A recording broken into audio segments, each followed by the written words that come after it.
Welcome to the Providers Podcast, brought to you by SmokingIt.com. We got an interesting one here today. Greg brings up a bunch of fun facts about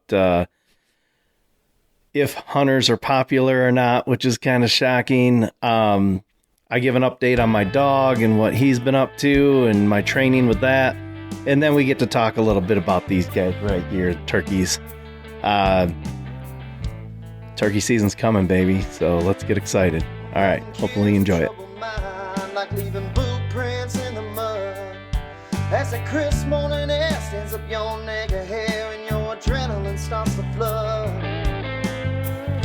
When you're a provider, you understand the things the woods can do. How you can lose yourself in the things that you love, but you can find yourself in them too. Yeah, with a hard-hunting, freezer-failing providers. Yeah, with a hard-hunting, freezer-failing providers. Who doesn't love making a delicious meal for their family? Smoking It Smokers allow you to do just that. Simply set the settings and walk away, only to come back hours later to have a delicious meal waiting for you. Smoking It Smokers, when only the best will do. Oh man, it's been a while. Yeah. Couple weeks here. So Yeah. last time. I hate to admit it, but I kind of missed you. Aw. Good to me. Didn't miss me much when you were down in Ohio rabbit hunting. Well, I did miss you. How far did you drive? Quite a ways. How many rabbits you kill? Matt got one. One guy got one. But we were 50% because we only saw two. And you filmed a podcast, so I'm happy, whatever. But Hey, Sam found his first set of shed antlers. matching set? Yeah. So that was cool. Like, Behind the cabin? yeah. Really? What is it? Yeah, a little 7-point, little basket 7 or whatever. But it was pretty sweet. He was super excited. I was like, hey, let's go walk around and look for some sheds. And he's like, okay. Did And then he found it. So it was did pretty Matt cool. think that he's got pictures of that deer or no? He sent one or two that looked like it Could be. might have been. Yeah. That's sweet. It's pretty cool. So I haven't even got to tell you this yet because I just found out yesterday. But you know how my brother's got his lake house Yeah. that he put the barn and everything on? Well, they were getting ready to break ground on adding an addition to the back of it. And his wife goes, hey, check out this property about 10 miles up the road. And he's like, okay. And they looked at it. It's on another lake, but it's 40 acres. Holy crap. And they put in an offer and it got accepted yesterday. No way. So I've got a new hunting woods to try to figure out. Holy cow, that's awesome. Yeah, so he's pretty excited, but he said they went out and walked it. Is it like an all sports lake too? Yeah, it's on the small side. I think he said it's like 110 acres maybe, so it's not huge. So they'll have lakefront access. Right now there's only a 30 by 60 pole barn on it. So they'll get to pick where they want the house and everything, and then should have about 36 acres or so to play with when all's said and done. But Dang, that's sweet. went out and walked it, sent me some pictures. Like the guy who's had it has 2 probably 5-acre or more food plots on it. Oh, wow.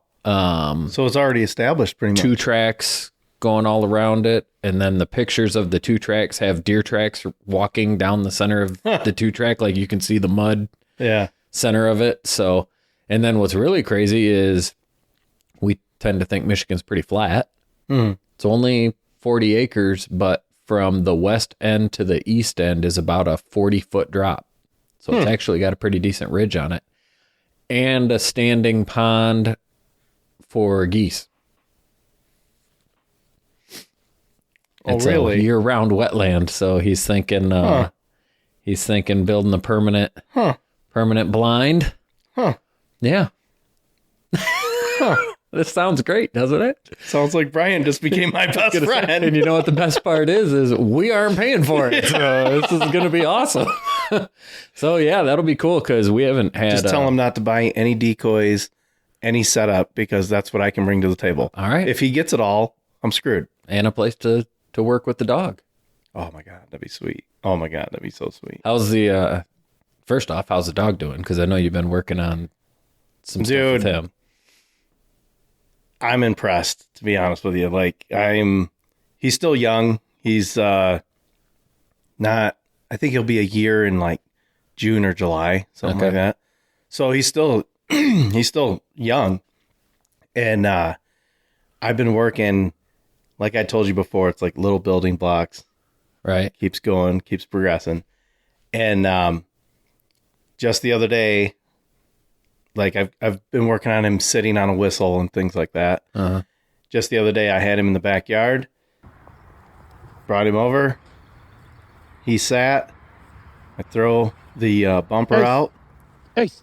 It lands. He won't go until I say his name. Said his name, took off. We got to about the halfway point, blew the whistle. Ace. He stops. He turned and sat, but then he actually lays down, Good boy. which Good boy. is fine.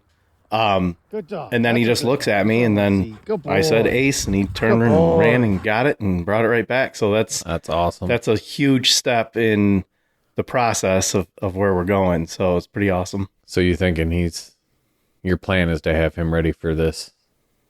Yeah, oh yeah, This he'll be next duck year. hunting this year for sure. Yeah. The first year he's probably, it's going to be a huge learning curve on everything, but he's still got, he's less than a year old for a lab. He's got a ton of energy. Right. And he's got a lot of stupid moments, but obedience wise, overall, he's been doing real good. The boys were laughing just yesterday in the house. I handed him a whistle. I was like, he'll sit down wherever he's at in the house right now. Yeah. So he was wandered off into the kitchen. They blew the whistle. Boom, sits down, looks, Nice. comes over. You can have him, you can throw something in the house, stop him at will whenever. You just blow that That's so whistle and he cool. just sits down. And That's awesome. so it's been sweet. I did start implementing the shock collar. So that's helped. But now he's doing things without the shock collar even being on. Okay. So, which is huge for me because Betty was too sensitive with the shock collar, if you remember. Yeah. So it's going to help me. It's going to be a great tool Sure. to teach him right and wrong or whatever. And then, I've been hiding sheds and stuff in the yard, and he's been finding them real quick. So went to the hunting lease and had Renee go with me, and we were just, hey, let's just go for a walk, Right. And he is scouring all over the place looking and stuff. We didn't find any sheds, Uh-huh. but what was cool is I brought a 20 gauge with me, and I'm like, hey, I want to see what he's going to do. Uh-huh. So if you remember me telling you before, it's, part of the building block, I cut 2 small pieces of 2x4, and when he's a pup, as he's feeding, like he's eating his food, I'm just smashing those things, Right. like making noise, making him comfortable. I'm out there and I'm like, sit. He sits next to me, racked off rounds, and he just sat there like, he was more distracted by, I took a pump. So he's more distracted, like at first when I racked the gun, The he was shell. like, what was that? And then the shell came out and he's like, oh, he's interested in what the shell was. Right. But the sound of the gun and everything, like gun shy wise, That's he awesome. did not care. And then a little later, we walked the whole property. We came back to the same spot. I grabbed the gun.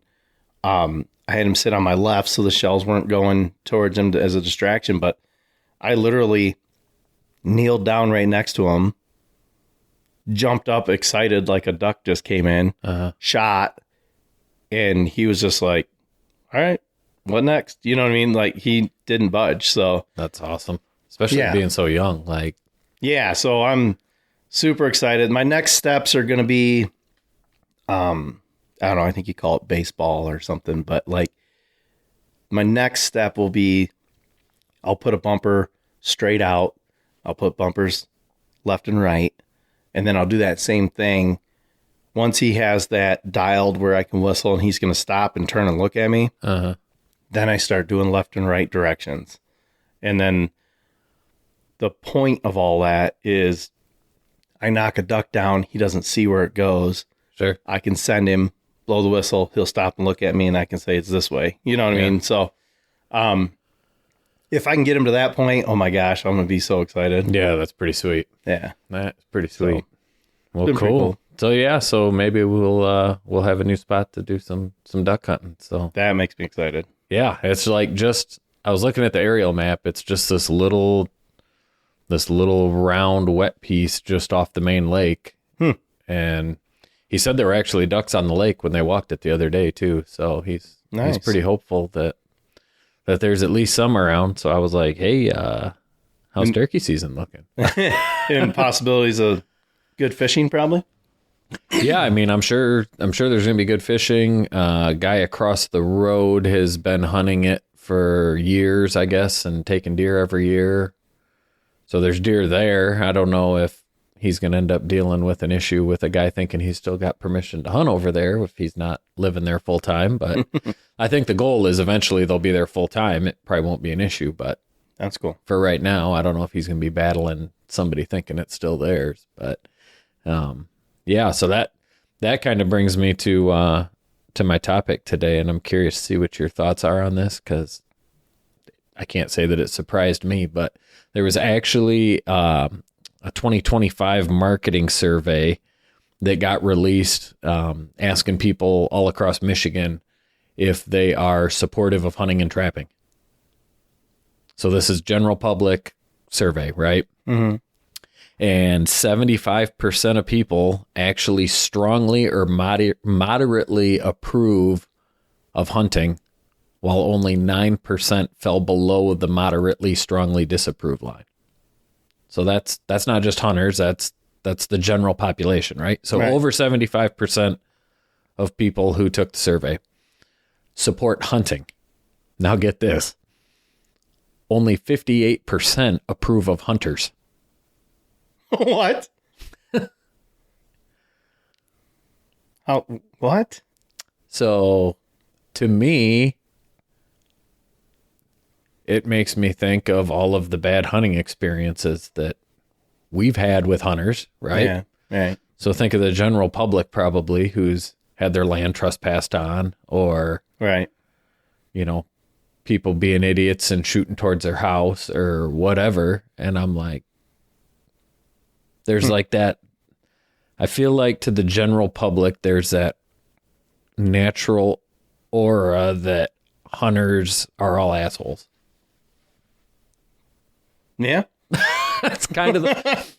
And the sad thing is I can't say that I disagree with it, because we talk about this like when we go down to Ohio, how everybody is, come hunt my place, you know, Right. come hunt with me, come do this, whatever. And in Michigan, we're all like, you're not touching my property. Those are my deer. And Right. Right. I'm just as guilty of that. Like, I'm not going to let somebody just randomly come out and hunt my place. But had a conversation with a guy the other night, and he's a big hunter. And he goes, how much of this can get blamed on leases? And I have never thought of this before, but work with me. Mm-hmm. The doe population's out of whack, right? Hunting has become a rich man sport, right? Mm-hmm. And how much of that is because of leasing becoming so popular? So we were saying back in the day, you hunted grandpa's farm, you hunted your uncle's farm, whatever. It was Right. family property. You took pride in it. Right. Now, twofold. Number one, people know they can make money leasing their property. Right. So now they force people to pay for it because they can make a buck.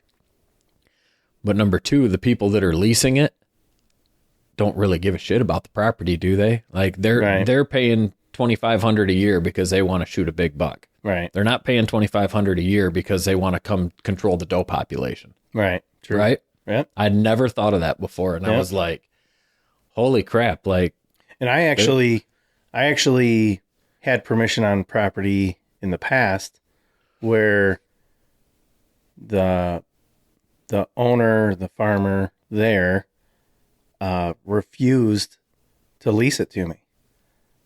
You have permission, but I am not doing a lease. And I thought that was so odd. Like, right. let me just, all I wanted to do was kind of lock in that I had, permission and, whatever. And his reasoning was, as soon as he's had it in the past and he was burned, as soon as he leased that property, then he lost control of his own property. Oh, right. All of a sudden it's, well, who's out there right now? Oh yeah, that's my cousin, or that's my sister's boyfriend, or whatever. Right. And like, it's just, as soon as you lease a property, you have a sense of, it's mine, I can do whatever I want. Right. I'm paying You know what I for mean? it. I'm paying for it, I can do whatever I want. Right. And people have to keep in mind that, yeah, you have to respect that property, or you're going to lose it. But I think a lot of people lose that, frame of thought. And I think too, Michigan, we don't have a lot of big tracts of property anymore. I mean, you've got a few farmers in the area, and I'm talking like, let's say, the southern half of lower Michigan in general. I mean, I know there's some larger properties the further north you get, but if all of a sudden you've got everybody leasing 10 acres here and 10 acres there, it becomes a battle because Right. you're not holding deer on 10 acres. So now you're mad at your neighbor, and I don't know. I think that just got my head spinning about the fact that, yeah, if you're leasing the property, you really don't feel an obligation to make it better, Right. Be a good controller of the populations that you're hunting or whatever it is. And I think it causes a lot of contention. And it was the same thing with fishing, actually. 82% of the general public has a positive opinion of fishing, but only 69% approve of anglers. And I think maybe the reasoning behind that would be more, I know people get upset if they see somebody fishing in the stream that's running through the middle of their property or whatever. Yeah, but I also think of lakes, and, like dock fishing is a huge thing where you're going to go around and you're bass fishing and you're flipping underneath docks and stuff. Snagging people's boat covers. Yeah. My cousin has $100,000 wakeboard boat, and people are trying to flip underneath that boat, and he's like, you snag that boat. Right. Like, you know what I mean? Like, Sure. it's pricey, and people don't understand that. Right. And at the same time, they don't really own the water, but you know what I mean? Like, it's Sure. a tricky situation. So Yeah, it was just eye-opening. I was like, oh, so the general public actually support what we do. And actually, I was they surprised just to don't hear. like the people that do it. Right, exactly. And I think for some reason Ann Arbor always comes to my mind, right? Like they tend to be the Assholes? Oh, well, that's if they support Sorry. the Wolverines. But they tend to be the more conservative population that we're having the conversation of let's put does on birth control to control the population rather than allow Good hunters Lord. to control the population or whatever. And it was actually surprising in the article was people are finally understanding that controlling the population with hunting is actually beneficial to people and also beneficial to the species, which I never thought I'd hear coming out of some of these places that they're just not hunters. And I guess I always kind of felt they were anti-hunters, but maybe they aren't anti-hunters. They're just anti-people being assholes. I don't know. So, yeah. Okay. Hopefully we don't fit in that category. I would like to think that we don't, but Right. like I said, at the same time, it's hard because property is so hard to come by. And like I just said with my brother having 40 acres, you know, if all of a sudden you're trying to deal with being an hour and 20 minutes away from your house for the time being and hoping that people aren't in Right. there shooting your turkeys or your deer or, Right. you know, cutting your wood down for for their wood burning stove, you know. I mean, I've heard all of it. So yeah, just one of those things that got me questioning. Be curious to see if anybody else has an opinion on if leased hunting has positively or negatively changed the hunting environment. Right. Ron and I have leased a property for 20 years, probably. Mm-hmm. I mean, we've gone to a couple of different spots, but with the same owner. And I mean, we've always respected, you know what I mean? Right. I feel like we've done it the right way where we're still treating it like it's our grandpa's property or something. You know what I mean? But So- you've been in those battles with the neighbor who has tried to take the property from you, Right. or Right. you know, somebody comes in and says, "Hey, I'll pay you an extra $500 a Right. year," and you get your lease ripped out from under you because the farmer Yep. can make some extra money. Definitely had that. It adds to the rich man part of the sport that you can only afford so much. Yeah. You know, and then somebody that's got more money than you comes in and takes it over, and you know, may or may not have best interest in mind of the actual resources that they're out there hunting. So yeah, Yep. that's kind of what had been on my mind. I wanted to see your opinion on that. 'Cause I was like, man, it's crazy. something I had never thought of before, but I think there's something to it. Do you remember? You've been hunting a few years longer than I have. I don't remember leases being big in like the early to mid 90s, kind of when I got going. No. And most of the time, the farmers were like, yeah, I want deer taken off my property. Right. That'd be great. It was almost like you were doing them a favor, not, hey, I can make money off of this. You Or know what I I even mean? wondered too, like with the hunting numbers being higher, than if it was easier to have family or friends or whatever that you Right. just let go. And then now I think some of these farmers may not have any family that hunt anymore with the way the numbers have dropped. Or they have a big enough farm that they know, all right, I can section this off for lease and that off for lease. And I just don't think that it was on anybody's mind that those options were out there. Right. And technology and internet and everything is like, all of a sudden, maybe a farmer didn't know, you know, like, Right. and then now that you can go out and look for hunting leases online, Sure. and then you can see all these crazy prices. Right. And they're like, why wouldn't I want to make an extra $2,500 here? Sure. You know what I mean? So heck yeah. Yeah, true. Good point. But so crazy. yeah, so leading into, I guess, turkey season, because we're getting towards the end of March now. We had a viewer question come in, and the question was, "What's your favorite weapon to hunt turkeys with?" Actually, the question was gauge of gun. Oh, okay.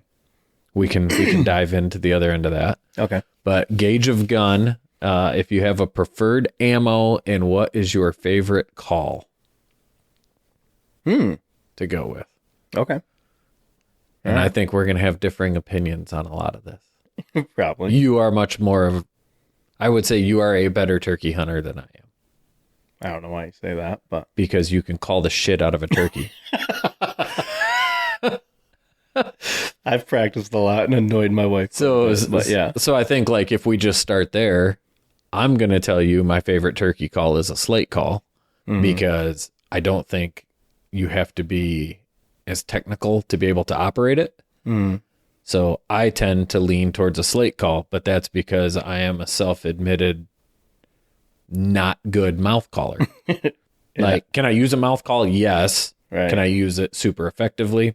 I don't think so. So I feel like it's easier for me. It was easier for me to learn how to utilize my hand on a slate call to make the sound I wanted to make, I guess, would be my answer. I love a mouth call. Mm-hmm. Like I have had a lot of success with a mouth call. But you have to do a lot of practice, like you were saying. You have to really try to critique it and see what you can do with it. And anything from purrs to clucks to, I can even do a gobble, but I have to shake my head. So it kind of, You look like you're getting a concussion. I wish I had video of this. but doing that mouth call is, I don't know, it's pretty rewarding to me too. Like it's kind of its own challenge, but ultimately, and I've had this, the first time I tried it was the first time I shot a turkey with my bow, and it was just a Jake, but I was hunting on this ridge overlooking this down swamp area. You've hunted there with me before. And I'm in a blind with my bow. And what's funny is this was a week before Max was born, I think. So he's about to turn 21. Yeah. You know? And I see this group of birds come through on in the low spot. And you know how they just hold up. They just will not. They get stubborn, you know. Mm-hmm. And I'm using my mouth call. I'm clucking. They're kind of just moseying around. And then I took a box call. I hit the box call and then reacted with my mouth call like I was a pissed off hen. Uh-huh. And they just turned and came like, what's going on up there? So, and they got close enough that I couldn't see them out of the blind. I wound up taking a 12-yard shot on this Jake, which I was ecstatic over because my goal was, oh my gosh, if I could shoot one with my bow, that'd be great. Right. So, but my point is, you don't always have to just lock in on one call either. Right. My favorite call is a mouth call, but it's good to switch it up. Use a slate, use a box, use something else, or use them if you can use them in combination and you can figure out how to do that. And you and I have, it's a lot easier if you got your buddy out there Yeah, with right. you. But you and I have done that whole talk back and forth thing, and it does seem to drive them crazy. Right. Like it's more than just that single hen. Now they think there's a Right. group of hens, which opens up options like, Right. you know. And with my mouth call, I can do like a excited, almost ticked off version where I go ta ta ta ta ta ta ta, you know, like and then do my clucks, you know, where it's like they look like, oh, what, you know, what's going on there. So, yeah, but to the point of what's your favorite weapon or gun? Well, or hang whatever? on. I want to say something more about the call too, because I don't think Okay. a lot of people think of this is I think the number one success to turkey hunting is no motion. Oh Right? yeah. Like yeah, they can 100%. see. We know they can Right. see. Right. So, especially if you're not sitting in a blind, to be able to just have a call in your mouth takes yeah, away all right. that hand motion of trying to do a box or a slate or whatever. And then get your gun ready. Right. And then, yeah, like you said, you got to dump it, lay it on the ground, get your gun back where it needs to be, or rest your gun on your knee, or whatever you're trying to do. But I do think the mouth call definitely has the benefits, but it's also the one that you got to put in the time and effort Right. to perfect it. So yeah. So wait. Let's talk about Sam's first turkey. How'd I know I wasn't going to get out of this conversation?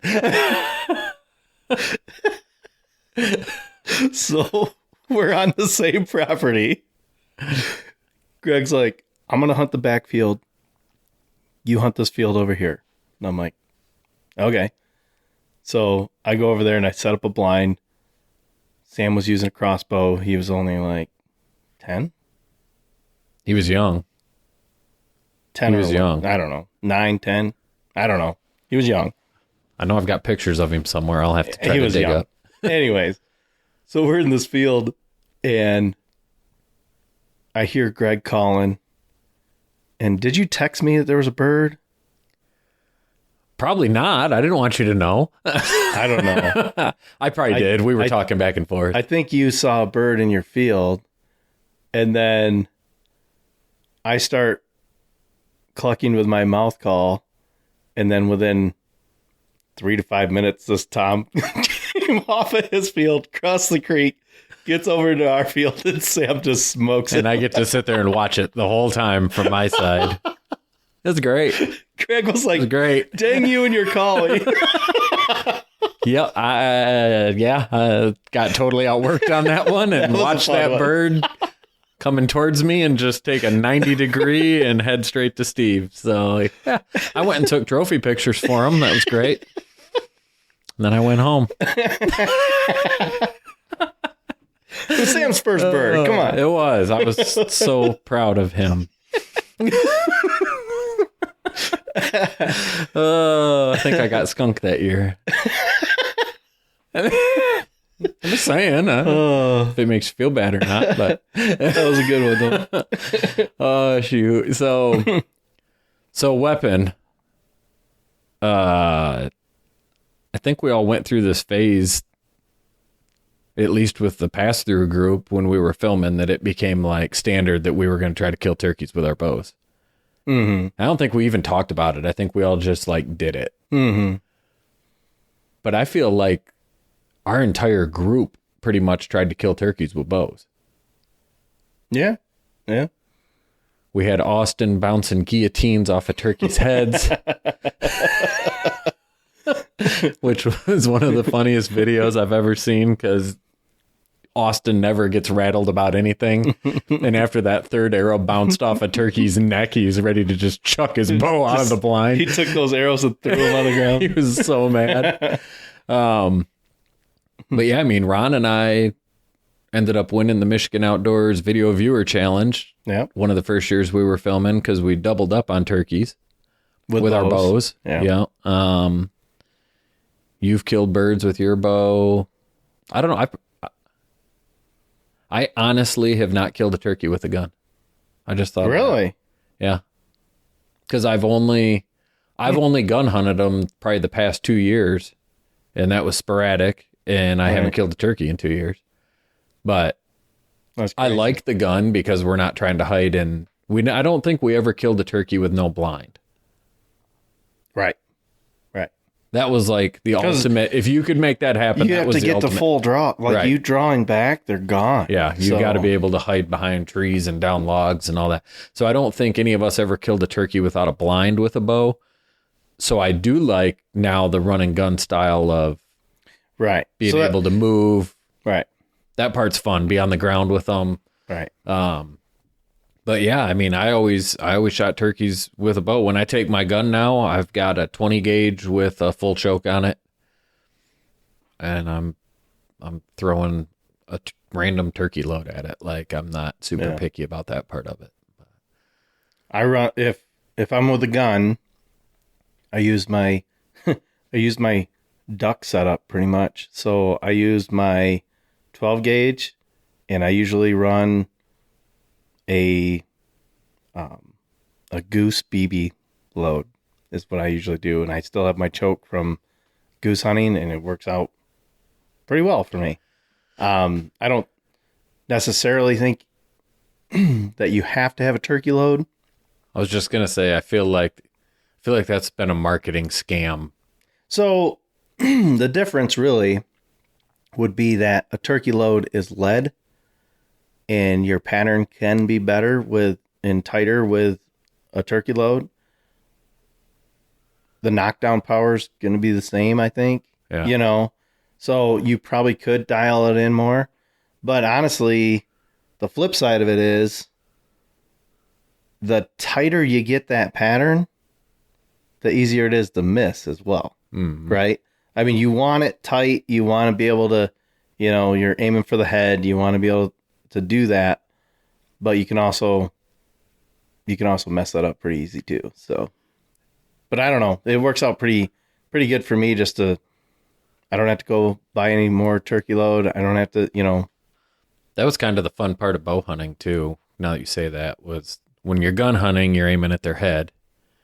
typically when you're bow hunting, you're aiming for vitals. Right.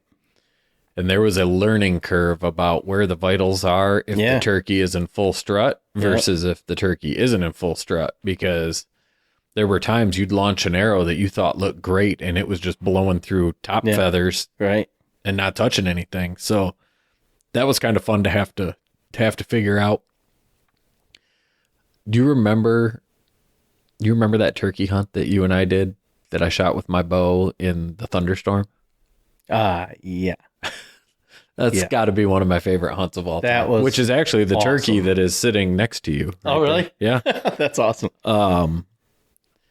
Yeah, we got out. So first of all, we had, I had a blind out in that woods for probably a week or more, and it was getting hunted. Like I was getting out there every other day, pre-kids. And, I thought the turkeys were roosting in a certain place, and they weren't. They were roosting back a little bit further, but I kept thinking they're going to come up this trail, and they just weren't doing it. Like I tried this 3-4 times. They're not coming up the trail. Well, I finally figured out where they were actually roosting at. And do you remember you and I walked in early? Like we got there. It was dark. And you got inside my pop-up blind. I've got all the camera gear. I've got my bow, all that. And you get in the blind and just put your hands like straight up. And he's walking through the woods on this 2-track. And he looks like one of the Pac-Man ghosts. It's like this blob. It was so funny. Like it took everything I had not to just die laughing watching him navigate through the woods. But we moved you probably went close to 100 yards with that thing like that. And then we just popped in, sat down where we wanted. But before we even left, the radar was showing that there was going to be rain. Oh yeah, and there was gonna be nasty. There was a huge storm coming. But when we first got there, it was we were good. Fine. Yeah. But you could just watch the orange and red on the radar just coming. And we just got that blind set up. And remember the lightning started crashing all over the place. And every time the lightning went off, we ended up realizing that the birds on the roost would gobble every time the lightning went. And then I think you had the thunder is what made them gobble. Yes. But the lightning would hit. And once they started gobbling, we could look in the trees to kind of see what direction they were. And then as soon as the lightning hit, it would light up and then you could see that bird in the tree, and that thunder would hit and he just we're like, oh my God. It was probably the coolest video I think we ever got of turkeys. I don't know if I've still got that on YouTube that I can pin it. If I do, I will for sure. But yeah, so then it's absolutely downpouring and one of those birds flew down into our lap and ended up getting smoked, and he was a good sized bird. So that was awesome. He got mounted, gets to hang out in the office with me. But that hunt was so fun. Yeah. But we did a lot. Like you said, though, especially if I was filming you, you'd go with a gun and we'd run and gun style it and just, sit down next to trees or whatever, and then do that call battle back and forth. Right. And we had a lot of success doing that. It was fun. So yeah, I really go back and forth on if I prefer to use a gun or a bow. I've had success with both of them, but the challenge of the shot is with the bow, and that to me is fun. But you have the advantage of the blind, and then I don't know, it just feels different. When you run and gun with a gun, you have no blind. You're just sitting at the base of the tree. You're trying not to move. Then it feels more exposed and one-on-one with the bird. And I don't know. It's cool. I think personally, and this is not killing one with a gun, I think run and gun with a gun is more fun. Yeah, I do like it. It is pretty fun. It's cool bringing them in close with a bow and trying to make sure you can get it. But yeah, there's something about that, just sitting at eye level with them on the ground and trying to make it work. But something would that be my preference. A non-turkey hunter wouldn't know, or maybe a new turkey hunter wouldn't know. Turkeys don't give a crap about a tent. No. They're just worried about movement. Mm-hmm. So, remember that turkey hunt that I filmed with Todd? Mm-hmm. Set up the blind about 30 yards in the middle of the field, off of the wood line, and had this turkey pop out 150 yards maybe down the field. Wasn't that in the rain too? Yeah. And Todd said if it came in close enough, he wanted me to shoot it with a bow, but I really wanted Todd to take a bird. So it came out, I called, it came down, and then Todd was able to shoot it with his gun. But the point of that is like, I've had many times where it seems really stupid to put a blind up in the middle of an open field. Yeah. And then put your decoy out in front of it. And it's like, what are you doing? Like, and it works. yeah, like Right. a deer, that wouldn't work. Right. You know what I mean? Like they would, as soon as they step into the field, they'd look at it and be like, what is that? And for a new hunter, I think the benefit of knowing that is naturally, I feel like you would want to put your ground blind in the brush row Yeah, on the edge of the field, right? Right. Maybe looking into the field. Right. But we found that if you get yourself 30, 40 yards out into the field, looking Right. back into the woods, especially if you've got an early season tag before leaves start coming in, you can watch those birds coming to you. Right. And you're already set, ready to go. Well, and if you they're think not about it- sneaking up on you from behind. If you think about it, they're roosting in the woods, in the trees. So in your case, you had pinpointed where they were roosting and you had figured it out and you had the time to do that. And to be honest with you, we probably got lucky because we snuck in there close, but we didn't kick them out. Right. So if you're trying to hunt in the woods, you got to be real careful that you're not going to bust them. Right. So if you come on the outside of the woods, they're going to hit the ground and more than likely hit the field to start, Most of the time, we find their day starts in an open area. they're trying to like feed and, Yep. do all that. But- Especially in the rain, they love worms. Like they and will they're go tear super up a chisel social, plow. so they get out into a field, they can see each other, and they, you know what I mean. Yep. So, just don't be afraid to throw a tent up out in the open. You'll be fine. Which is And they're also clumsy. They are not talented flyers. not graceful. So they want to fly down into something open. Right. They're not flying Right. down into thick stuff. Right. So, yeah, there's a lot of cool little nuances with turkeys that are fun. And I feel like once you got it figured out, it's entertaining. If you know you've got them on your property, it's fun to get them. It's hard to bring them from 4 properties over, but The play-by-play hunt that we did together when I had a right? gun, Yeah.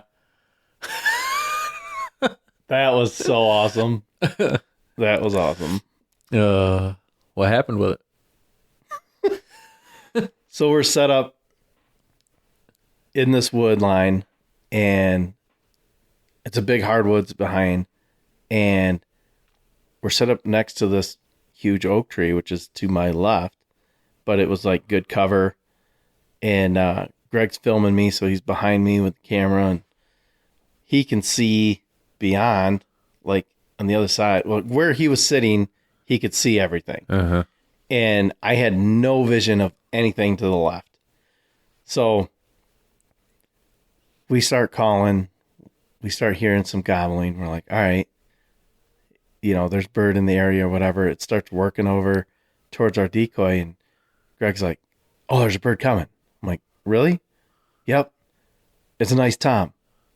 Okay. He's coming from your left. All right. And then it was like play by play, like just wait. He's coming. When he popped out, he was 20 yards? Yeah. Like he was And on you top never of us. saw him. I never saw him. And then you're like, take him. Like he took like 3 steps and it was like, boom. Yeah. It was crazy. That was awesome. That was pretty sweet. Yeah, we've definitely had some fun turkey hunts, that's for sure. But and the season's coming back around, so it'll be it'll be good to get back out there. Hopefully a little more than been able to in the past few years. But the last thing I would say to that is when we were younger, we knew where all of our turkeys were roosting at. Yeah. We'd go out at night, during fly up time, Right. hit the crow call, hit whatever. Turkeys react to loud noises. Right. I've actually discovered it doesn't even have to sound like a specific animal. A lot Right. of people use a crow call because you can be super loud. I don't know if they get startled or what it is. Instantly they gobble. So you could go out at night, watch them fly up, throw out a crow call or Owl call. And, owl, Yeah. and then Thunder. and go right. Thunder. Where I live now, train whistles will make them go off. Like anything sudden and loud seems to work. But we would have an idea where the birds were roosting at before we came back the next morning. Mm-hmm. And we tend to get aggressive. Yeah. Yeah. Like, ideally, I would like to be inside of 80 yards. Right. You know what I mean? Which Like, seems crazy, but yeah. yeah. I mean, we've screwed it up tight enough where the birds didn't know where we were, but they flew over us coming down. Mhm, right. You know what I mean? Like, but if you want an exciting turkey hunt, there is nothing better than a turkey gobbling in the morning Yeah. at daybreak, Right. and you're watching him on the roost. Like, you're like, oh, it's game on right Right. now. Especially if you got a decoy in front of you or anything. Like, I don't know. I would say lean on the side of maybe more aggression, but you might have to get in there a little bit earlier, and Right. you might have to sit a little more still than you would right off the bat. But it's a ton of fun to get on top of them. That's also ruined me a little bit. If I sit out there for more than an hour, I'm like, it's done. Yeah. We're done. We did that last year twice. Pack it up. We're out of here. You remember that last year? Yeah. We had 10 birds out in the field, and they weren't making a step to come our direction, and we were Right. finally like, yeah, let's go get breakfast. Like, Right. We're out of here. yeah, this is crazy. But they're slow too. I mean, Yeah. they've got all day to make their rounds, and they're not in a rush to. And you have to remember you're working against nature. So naturally, the hens go to the tom, and you're wanting the tom to go to the hen. So when you say that a tom holds up, meaning they'll get 100 yards out, and they'll just be every time you cluck, they just strutting, spinning on a top, doing their little dance. They're like, I'm right here. Right. Come over. What are you doing? And then it gets into that.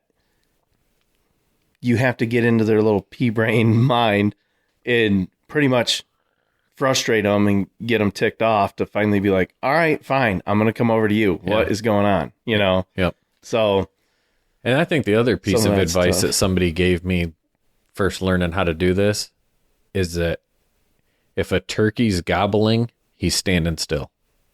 yeah, that's true. So as much fun as it is to throw out a call into the woods and hear a turkey gobble back, if you're calling so frequently that all he's doing is gobbling, he's probably not covering ground. Mm-hmm. When he's coming at you is the time that it's dead quiet and you're getting frustrated. Right. Like, that's the hard part right. to learn is you don't want to overcall them, but you want to give them just enough that they're like, I'm going to go check it out. Mm-hmm. But when they're coming, they're not making a lot of noise. Like, Right. so that was a cool thing to learn, because I feel like naturally when you're doing a call and you hear a gobble back, you're like, that's sweet. Mm-hmm. And then you're like, if he keeps gobbling at me, Let's do I it got again. him. I Let's do it got him. again. Let's do it Yeah, again. and eventually he's like, either he's going to give up on it or it's going to take him an eternity to get to you because he's just standing still, full strut, spinning in circles, you know? So yeah, I think that's something good to know too, but yeah. What do you think, man? Wrap this one up? Yeah. Can't wait for turkey season. I know. The weather got nice about a week ago, and then currently it's snowing again here in Michigan, so it's hard to get in the mood, but we're getting close here. So So yeah, appreciate you guys tuning in this week. To the Providers, brought to you by SmokingIt.com. We always appreciate their support. You can check us out on Facebook, Instagram, X, and if you want to watch the show, probably even going to put a couple links to some turkey hunts that we just talked about today on the YouTube channel. So feel free to check us out there as well. If you want to, shoot us a message at theproviderspodcast@gmail.com, and we'll try to answer it like the one we just did today. And we will plan on seeing you guys next time.